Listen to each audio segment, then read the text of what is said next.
for a reader who is trying to pick a book amongst the so many books that are available in the market, for a new reader, are you going to provide a set of practices to attain self-knowing in this book? Are you bringing it out so that they can practice those things that you specify, and by that they can understand self-knowing?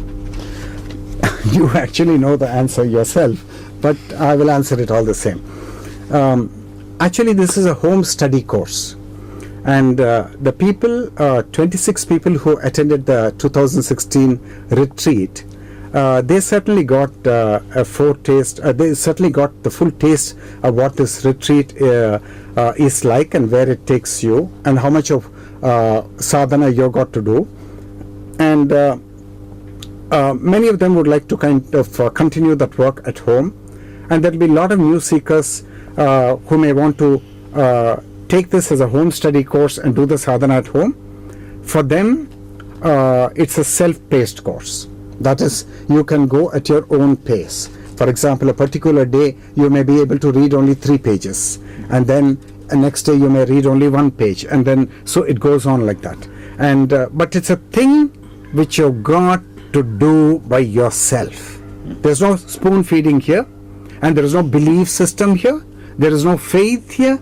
The entire book is a journey beyond the milestone of faith.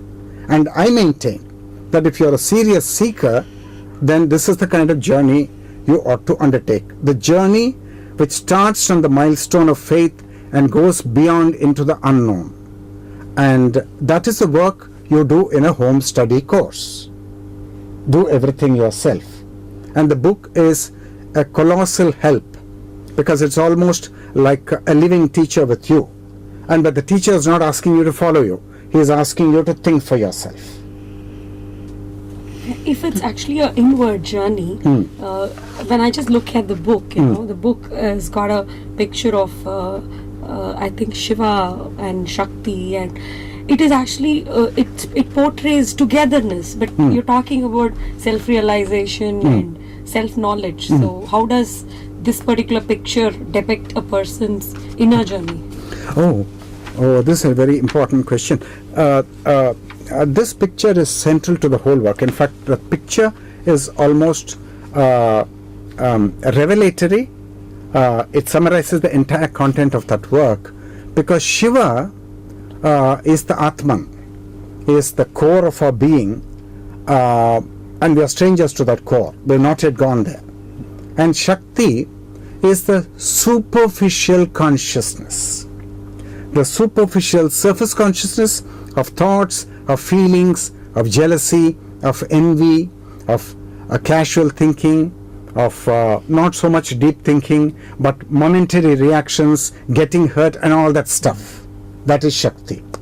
And unless Shakti renounces her mad activity and comes back home to Shiva, which means she retires into the bosom of the Atman, there's no hope, no realization will happen.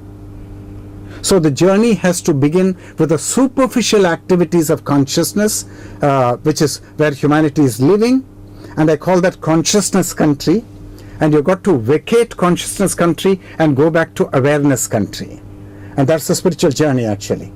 And the book takes you step by step, not spoon feeding you, but making you do the work. And nobody can take you, nobody can force feed you, and nobody can make you follow, because you must have the hunger, you must have the thirst, and you must go it alone on this journey. And the book is for those solitary pilgrims. Thank you.